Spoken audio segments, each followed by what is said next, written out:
បាត់ដំណើរនៃការមកដល់របស់លោកប្រាជ្ញា Nicholas Gregory ក្រោមការយាមកាមយ៉ាងតឹងរឹងជាទីបំផុតដែលសូម្បីតែស្រមោលក៏ប៉ូលីសមិនអោយបាត់ពីភ្នែកដែរគ្រប់ជំហានរបស់គាត់គឺជាការដើរជាន់លើសេចក្តីស្លាប់ដែលម៉ាហ្វៀបានគំរាមកំហែងគាត់អស់រយៈពេល30ឆ្នាំវត្តមានរបស់គាត់បានបញ្ចេញនូវអានុភាពនៃយុត្តិធម៌យ៉ាងខ្លាំងក្លារហូតដល់ធ្វើឲ្យមេខ្លោងម៉ាហ្វៀដែលសម្លឹងមើលគាត់តាមអេក្រង់ខ្លះត្រូវងាកភ្នែកចេញដោយភាពតានតឹងភាពរន្ធត់បានកើតឡើងដល់កម្រិតកំពូលនៅពេលដែលកាមេរ៉ាចាប់យករូបភាពមេខ្លោងធំដែលនៅក្នុងទ្រុងដែកតាមពន្ធនាគារពួកគេខ្លះញញឹមឌឺដងខ្លះសម្លឹងមើលមកហាក់ដូចជាចង់លេបត្របាក់ប្រាជ្ញាទាំងរស់ក៏ប៉ុន្តែ Nicholas Gregory មិនតបតទៅនឹងខ្សែភ្នែកទាំងនោះឡើយគាត់ក៏បានបើកឯកសាររៀបចំវ៉ែនតារួចចាប់ផ្ដើមអានបទចោទប្រកាន់ដោយសំឡេងច្បាស់និងមើងម៉ាត់សំឡេងរបស់គាត់ប្រៀបដូចជាញញួរដែកដែលកំពុងតែវាយបំបែកច្រវាក់អំណាចរបស់ឥន្ទ្រាងកេតាម្ដងមួយដំណនៅក្នុងបន្ទប់នោះមនុស្សគ្រប់គ្នាដឹងច្បាស់ថាប្រសិនបើមានកំហុសបច្ចេកទេសតែបន្តិចឬក៏មានការវាយប្រហារណាមួយកើតឡើងទីនោះនឹងคล้ายទៅជាសង្វៀនឈាមភ្លាមនៅពេលសវនកម្មចាប់ផ្ដើមបរិយាកាសនៅក្នុងសាលដ៏មហិមាដែលធ្លាប់តែទទេស្អាតបែរទៅជាសមរភូមិ Digital ដ៏គួរឲ្យរន្ធត់អ្វីដែលធ្វើគ្រប់គ្នាដែលនៅក្នុងបន្ទប់នោះព្រឺឆ្អឹងខ្នងមិនមែនជាអ្វីដែលពួកគេឃើញផ្ទាល់នឹងភ្នែកឡើយក៏ប៉ុន្តែជាអ្វីដែលលេចឡើងនៅលើជញ្ជាំងតាមរយៈកញ្ចក់ទូរទស្សន៍ទៅវិញនោះទេនៅលើជញ្ជាំងសងខាងនៃសវនកម្មអេក្រង់ទូរទស្សន៍ខ្នាតយក្សរាប់រយបានភ្លឺឡើងក្នុងពេលតែមួយរូបភាពលេចចេញមកគឺជារូបភាពក្បាលនិងស្មារបស់ជនជាប់ចោទទាំង300នាក់ដែលត្រូវបានផ្សាយផ្ទាល់ចេញពីបន្ទប់ឃុំឃាំងដាច់ដោយឡែកពីគ្នាទូទាំងប្រទេសអ៊ីតាលីវាប្រៀបដូចជាភ្នែករាប់រយគូកំពុងសម្លឹងចុះមកពីលើមេឃមកកាន់តុប្រាជ្ញាភាពស្ងៀមស្ងាត់ដែលចេញពីអេក្រង់ទាំងនោះវាមានអានុភាពខ្លាំងជាងសំឡេងស្រែកទៅទៀតពួកគេអង្គុយថ្មឹងទឹកមុខត្រជាក់ស្រេបខ្លះសម្លឹងមើលចំកាមេរ៉ាដោយខ្សែភ្នែកដែលពោពេញទៅដោយការគំរាមកំហែងហាក់ដូចជាចង់ប្រាប់ថាបើទោះបីជាយើងជាប់ក្នុងគុកក៏ពួកយើងនៅតែមើលអ្នកឃើញរដ្ឋាភិបាលអ៊ីតាលីបានប្រើប្រាស់បច្ចេកវិទ្យានេះគឺជាអាវុធយុទ្ធសាស្ត្រជនចាប់ចោទម្នាក់ត្រូវបានដាក់ក្នុងបន្ទប់ដាច់ដោយឡែកពួកគេអាចមើលឃើញប្រាជ្ញាពួកគេអាចមើលឃើញចៅក្រមប៉ុន្តែពួកគេមិនអាចមើលឃើញគ្នាឯងនោះទេនេះគឺជាការបដូរបរិបទឬក៏ផ្ដាច់ក្រុមម៉ាហ្វៀទាំងនោះពីច្បាប់នៃភាពស្មោះត្រង់ពួកគេស្មោះត្រង់នឹងក្រុមរបស់ពួកគេនិយាយគ្នាដោយការប្រាស្រ័យតាក់ទងគ្នាតាមរយៈការផ្ដល់សញ្ញាឬក៏ការសម្លឹងក្រសែភ្នែកឬក៏កាយវិការផ្សេងទៀតការធ្វើបែបនេះគឺជាការផ្ដាច់នៅទំនាក់ទំនងតាមមធ្យោបាយនេះដែលជាពិសេសធ្វើឲ្យពួកគេមិនអាចគំរាមកំហែងទៅលើសាក្សីបានឡើយពួកគេគឺជាប់ក្នុងឃុំនៅលើកោះដាច់ដោយឡែកពីគ្នានៅពេលដែលចៅក្រមហៅឈ្មោះរបស់ជនជាប់ចោទម្នាក់ដើម្បីបញ្ជាក់អំពីវត្តមានសំឡេងដែលឆ្លើយតបមកវិញតាមរយៈឧបលឺឬក៏ឧបករណ៍បំពងសំឡេងបានធ្វើឲ្យបន្ទប់សវនកម្មទាំងមូលកក្រើកសំឡេងសអក្រលួចនិងអំណាចដែលចេញមកពីមេខ្លោងជើងចាស់លាន់ឮរំពងពេញសាល 3,300 ម៉ែត្រការ៉េនៅពេលដែលមានការឆ្លើយតបមនុស្សនៅក្នុងបន្ទប់សវនកម្មមានអារម្មណ៍ថានេះមិនមែនគ្រាន់តែជាការឆ្លើយឈ្មោះធម្មតាទេក៏ប៉ុន្តែវាគឺជាការប្រកាសសង្គ្រាមរវាងពិភពងងឹតដែលកំពុងតែនឹងរលាយជាមួយនឹងពិភពយុត្តិធម៌ដែលកំពុងតែរះឡើងនៅពេលដែលកាមេរ៉ាចាប់យករូបភាពប្រាជ្ញា Nicholas Gregory ដែលមានរូបរាងតូចល្អិតអង្គុយនៅកណ្ដាលវងឡោមព័ទ្ធនៃអេក្រង់យក្សដែលផ្ទុកទៅដោយមេខ្លោងខូខើរាប់រយនាក់វាគឺជាទស្សនវិជ្ជានៃមនុស្សម្នាក់ទល់ទៅនឹងអាណាចក្របិសាចបើទោះបីជាមេខ្លោងទាំងនោះព្យាយាមបញ្ចេញឫទ្ធិបារមីតាមរយៈអេក្រង់យ៉ាងណាក៏ដោយក៏ភាពស្ងៀមស្ងាត់និងសន្លឹកកិច្ចការនៅក្នុងដៃរបស់ Gregory បានបង្ហាញថាអំណាចពិតប្រាកដមិនមែនស្ថិតនៅលើកម្លាំងបាយឬក៏ការគំរាមកំហែងនោះទេក៏ប៉ុន្តែស្ថិតនៅលើសន្លឹកក្រដាស់នៃភាពយុត្តិធម៌ដោយដែលបានបញ្ជាក់កន្លងនៅក្នុងពិភពម៉ាហ្វៀច្បាប់ដែលសក្ការៈបំផុតនៃម៉ាហ្វៀឥន្ទ្រាងការគឺអូមើតាឬក៏ច្បាប់នៃភាពស្ងៀមស្ងាត់អ្នកដែលទម្លាយការសម្ងាត់គឺត្រូវស្លាប់ហើយគ្រួសាររបស់អ្នកនោះក៏ត្រូវរងគ្រោះដែរក៏ប៉ុន្តែនៅក្នុងសវនកម្មនេះប្រាជ្ញា Gregory បានប្រើប្រាស់នូវយុទ្ធសាស្ត្របំបែកដើម្បីគ្រប់គ្រងដែលធ្វើឲ្យច្បាប់ដែកនេះត្រូវបានរលាយសាបសូន្យការបង្ហាញខ្លួនរបស់ Emmanuel Mancuso គឺជាក្របបែកប៉ារ៉ាម៉ាណូដែលទម្លាក់ចំកណ្ដាលបេះដូងនៃត្រកូល Mancuso ផ្ទាល់តែម្ដង នេះមិនមែនជារឿងចៃដន្យឡើយក៏ប៉ុន្តែគឺជាលទ្ធផលនៃយុទ្ធសាស្ត្រល្បិចខ្ពស់របស់ប៉ូលីសបានប្រើប្រាស់នៅមនោសញ្ចេតនាឪពុកចំពោះកូនគឺកូនស្រីដែលទើបនឹងកើតរបស់អ៊ីម៉ានូអែលដើម្បីបញ្ចុះបញ្ចូលគាត់ថាប្រសិនបើគាត់ចង់ឲ្យកូនស្រីមានអនាគតដែលគ្មានឈាមនិងគ្មានការសងសឹក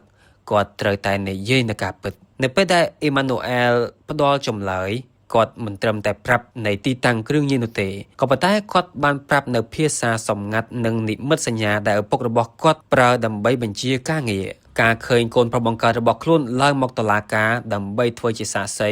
និងមកអង្គុយចង្អុលមុខចោទប្រកាន់ចំគឺជាការទម្លាក់សេចក្តីថ្លៃថ្នូរនិងអំណាចចិត្តសាស្ត្ររបស់មេខ្លោងធំមកនៅត្រឹមកម្រិត0វាគឺជាសារប្រាប់ទៅសមាជិកដទៃទៀតថាសូម្បីតែកូនបង្កើតក៏មិនស្មោះត្រង់នឹងមេខ្លោងផងចុះទម្រាំអ្នកយុទ្ធសាស្ត្ររបស់ព្រះញ្ញាគឺជាការធ្វើឲ្យសមាជិកម៉ាហ្វៀមានអារម្មណ៍ថាម្នាក់កំពុងតែត្រូវបានក្បត់ម្នាក់ទៀតពោលគឺសំឡេងនៃចំណុចពិសេសរបស់មេខ្លោងសំខាន់នៃក្រុមនេះនិងភាសាកូដសម្ងាត់គឺត្រូវបានប្រមូលជាភស្តុតាងគ្រប់គ្រាន់ហើយនៅពេលដែលសមាជិកជាន់ទាបឃើញមេខ្លោងរបស់ខ្លួនត្រូវបានប៉ូលីសស្ដាប់ឮនៅរាល់ការសម្ងាត់ពួកគេបានចាប់ផ្ដើមបាត់បង់នៅជំនឿចិត្តលើសុវត្ថិភាពរបស់ក្រុមម៉ាហ្វៀរបស់ពួកគេហើយក៏មានការផ្ដល់នូវការការពារពិសេសដល់សាក្សីជាង50នាក់និងគ្រួសាររបស់ពួកគេគឺជាការបង្ហាញថារដ្ឋមានសមត្ថភាពការពារអ្នកក្បត់បានល្អជាងម៉ាហ្វៀការពារសមាជិករបស់ពួកគេទៅទៀតចំណាំវិញការឆ្លើយតបរបស់មេខ្លោងម៉ាហ្វៀនិងមេធាវីការពារក្តីរបស់ពួកគេចំពោះភស្តុតាងដ៏រឹងមាំនេះគឺមិនមែនជាការបន្ទន់ខ្លួនឡើយក៏ប៉ុន្តែគឺជាការប្រើប្រាស់នៅយុទ្ធសាស្ត្របដិសេធនិងវាយបកយ៉ាងស្វិតស្វាញជាទីបំផុតពួកគេបានប្រើប្រាស់ល្បិចកលផ្លូវច្បាប់និងចិត្តសាស្ត្រដើម្បីព្យាយាមធ្វើឲ្យភស្តុតាងទាំងនោះคล้ายទៅជាមោឃៈហើយខ្ញុំក៏សូមបញ្ជាក់ផងដែរថានៅក្នុងទស្សនវិជ្ជាច្បាប់ចម្លើយរបស់សាក្សីក៏គេចាត់ទុកថាជាភស្តុតាងមួយដែរចំពោះមុខសាក្សី50អ្នកជាងជាពិសេសគឺអ៊ីម៉ានូអែលម៉ាន់គូសូមេខ្លោងធំបានប្រើល្បិចវាយកំទេចកិត្តិយសរបស់គាត់មេធាវីការពារក្តីមិនបានវាយបកទៅលើខ្លឹមសារនៃសម្ដីសាក្សីភ្លាមទេក៏ប៉ុន្តែគេវាយប្រហារទៅលើប្រភពនៃសម្ដីនោះពួកគេបានជីកកកាយប្រវត្តិរូបសាក្សីតាំងពីក្មេងដោយស្វែងរកនៅកំណត់ត្រានៃការប្រើប្រាស់គ្រឿងញៀនឬក៏ការព្យាបាលផ្នែកចិត្តសាស្ត្រពួកគេព្យាយាមបកស្រាយថាសម្ដីរបស់សាក្សីដែលរៀបរាប់អំពីផែនការអ ுக ្រិតកម្មគ្រាន់តែជាការមមាយឬក៏ជាផលប៉ះពាល់នៃសារធាតុញៀនដែលធ្វើឲ្យខួរក្បាលរបស់ពួកគេបង្កើតនូវរឿងคล้ายពួកគេក៏បានចោទថាសាក្សីទាំងនោះមានជំងឺខ្លាចគេសម្លាប់ជ្រុលរហូតមើលឃើញមនុស្សគ្រប់គ្នាជាខ្មាំងហើយការចង្អុលមុខចោទប្រកាន់មេខ្លោងគឺជាការបញ្ចេញនៅភាពភ័យខ្លាចផ្ទាល់ខ្លួនមិនមែនជាការពិតនៃអង្គហេតុឡើយមេធាវីការពារសិទ្ធិឲ្យក្រុមជនចាប់ចោទបានប្រើប្រាស់វិធីសាកសួរដេញដោលរាប់ម៉ោងដើម្បីឲ្យសាក្សីបាត់បង់នឹងម្ចាស់ការពួកគេសួរដដែលនៅសំណួរដដែលប៉ុន្តែបដូរទម្រង់ដើម្បីឲ្យសាក្សីឆ្លើយខុសគ្នាបន្តិចរួចពួកគេក៏បានស្រែកខ្លាំងនៅក្នុងសាលសវនាការថាតើអ្នកឃើញទេសូម្បីតែរឿងតូចតាចក៏គាត់មិនចាំច្បាស់ផងតែចក្រមអាចយកសម្ដីមនុស្សវង្វេងស្មារតីបែបនេះមកដាក់ទោសមេដឹកនាំកិត្តិយសរបស់ពួកខ្ញុំដោយរបៀបណាទៅពួកគេក៏បានប្រើនៅពាក្យសម្ដីជេរប្រមាថឬក៏ឌឺដងដើម្បីឲ្យសាក្សីខឹងសម្បានៅពេលដែលសាក្សីបាត់បង់ការគ្រប់គ្រងអារម្មណ៍ហើយស្រែកតបវិញមេធាវីនឹងងាកទៅរកចៅក្រមរួចក៏បានថ្លែងការណ៍ថាសូមមើលចុះនេះគឺជាចរិតលក្ខណៈរបស់មនុស្សដែលមានបញ្ហាសតិអារម្មណ៍និងហិង្សាតើពាក្យសម្ដីចេញពីមាត់មនុស្សបែបនេះមានតម្លៃជាភស្តុតាងដែរឬទេនៅក្នុងករណីរបស់អ៊ីម៉ានូអែលម៉ាន់កុនសូមេធាវីបានប្រើល្បិចដ៏សាហាវបំផុតនោះគឺពួកគេបានលើកឡើងថាអ៊ីម៉ានូអែលគឺជាកូនអកតញ្ញូដែលមានវិបត្តិផ្លូវចិត្តតាំងពីក្មេងដោយសារតែចង់បានអំណាចនៅក្នុងត្រកូលមិនបានរួចក៏បែរជាមកប្រឌិតរឿងដើម្បីកំទេចឪពុកបង្កើតខ្លួនឯងទៅវិញពួកគេព្យាយាមថាគាត់បានក្បត់នៅក្រុមម៉ាហ្វៀមិនមែនដោយសារតែចង់កែខ្លួនទេក៏ប៉ុន្តែដោយសារតែគាត់ឈួតនឹងស្រីគឺបារម្ភកូនស្រីនិងប្រពន្ធរហូតដល់សុខចិត្តលក់កិត្តិយសគ្រួសារដើម្បីដោះដូរទៅនឹងការរស់នៅស្រួលដើម្បីទប់ទល់ទៅនឹងល្បិចនេះលោកព្រះអញ្ញានីកូឡាក្រាជ្រីបានប្រើប្រាស់នៅភស្តុតាងវិទ្យាសាស្ត្រមកតតាំងគាត់បានបញ្ជូនអ្នកជំនាញចិត្តសាស្ត្រឯករាជ្យដើម្បីបញ្ជាក់ថាសាក្សីគឺមានស្មារតីពេញលេញនិងអាចគ្រប់គ្រងសម្ដីខ្លួនឯងបានក្រេតរីក៏បានបង្ហាញថាបើទោះបីជាមេធាវីថាសាក្សីឈួតក៏ប៉ុន្តែសម្ដីរបស់មនុស្សឈួតទាំងនោះបែរទៅជាស្របទៅនឹងភស្តុតាងទាំងស្រុងរួមទាំងភស្តុតាងសម្លេងនិងភស្តុតាងផ្កាយរណប 100% តែម្ដងហើយគាត់ក៏សួរបកទៅវិញថាតើវាជាការចៃដន្យមែនទេដែលមនុស្សដែលអ្នកចោទថាឈួត បាយជាដឹងទីតាំងកប់អាវុធនិងលេខគណនីសម្ងាត់របស់អ្នកយ៉ាងត្រឹមត្រូវបំផុតបែបនេះដែលឡែកល្បិចដោះដូរដើម្បីសេរីភាពគឺជាយុទ្ធសាស្ត្រដែលមេធាវីការពារក្តីប្រើដើម្បីធ្វើឲ្យសវនាការទាំងមូលមើលទៅដូចជាការសម្ដែងរឿងពួកគេព្យាយាមបង្វែរអារម្មណ៍ចៅក្រមឲ្យយល់ឃើញថាសក្ខីកម្មរបស់សាក្សីមិនមែនកើតចេញពីវិបដិសារីនោះទេក៏ប៉ុន្តែគឺជាកិច្ចសន្យាពាណិជ្ជកម្មរវាងអ ுக ្រិតជន